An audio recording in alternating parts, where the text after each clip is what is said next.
Cryptozoology has really been a lifelong passion for me. It began when I was a very small boy, and like many young boys, I saw a television show about Bigfoot. And of course, I was completely fascinated and hooked, instantly hooked. Subsequently, I watched every television show that was on about Bigfoot, the Yeti, the Loch Ness Monster, and so forth. I was very fortunate, though, because my mother was actually very encouraging as far as my interest in these sort of unusual topics. And she often told me stories about the Mothman and the Yeti and some of the great mysterious creatures and legendary animals around the world. So it's just something that's been, part of me my whole life. I think it really probably had more of an impact on me as I became a little bit older. Say, for example, at age 15, my family actually took a trip to Loch Ness in Scotland, and of course I attempted my first field research at Loch Ness. This consisted of interviewing many of the local people that had seen something in the lake. I also had a little 16mm movie camera, and I used to camp out by the lake and just look at the water for hours on end, hoping that I would catch a glimpse of the monster and perhaps capture some earth-shaking footage. But alas, that was not to be. Cryptozoology has always been with me. I really became active about 10 years ago. I became very active with a group of Bigfoot researchers, passionate Bigfoot researchers here in the state of Texas. And, we went out into the field and I began to see and hear and experience things that I just couldn't explain. So since then, it's pretty much engulfed my whole life. But, I really can't think of a better way to spend my time. I think humans are very attracted to the unknown and the mysterious. I think a lot of that has to do with, modern civilization in our everyday lives. Of course, in ancient times, people would sit around the campfires at night and spin these great stories and yarns, and of course, that's how many legends were born.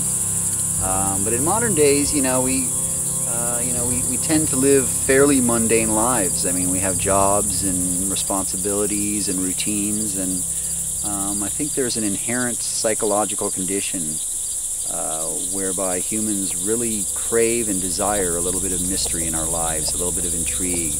I think deep down that we like to think that, perhaps there are things out there that we don't quite understand, things that go bump in the dark. And, it brings a sense of adventure to our lives.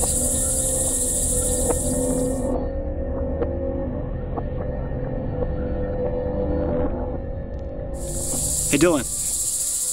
Yeah? What are you doing? Filming God's playground.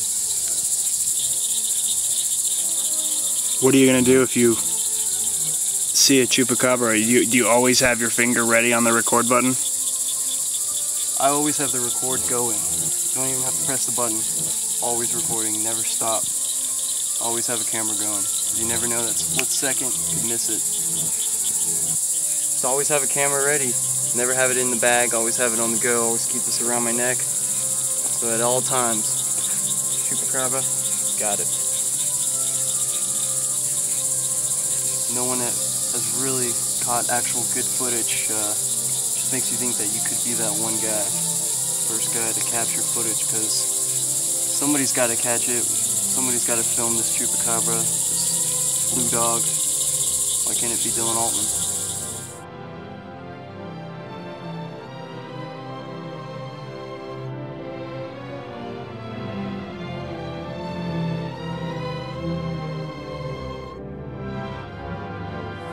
I've heard of all different sizes, and we've seen different sizes here.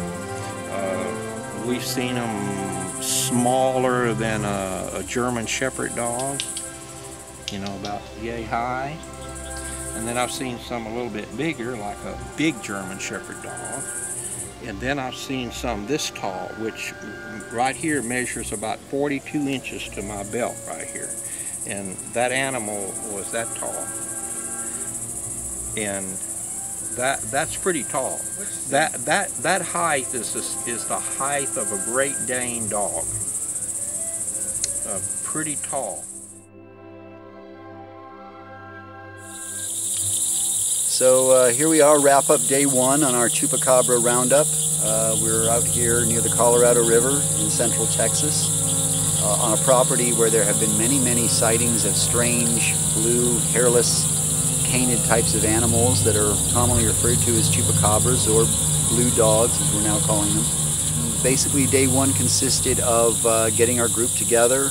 Really good team, really interesting group of individuals. But I really think, you know, day one is typically a day of orientation. So we were here just to kind of get the lay of the land, get our feet wet, so to speak, figure out, you know, what we want to do, what we're attempting to accomplish here, and so forth. So it's been a great day, but really looking forward to tomorrow, where we have just a full day of research to get out there and beat the bushes.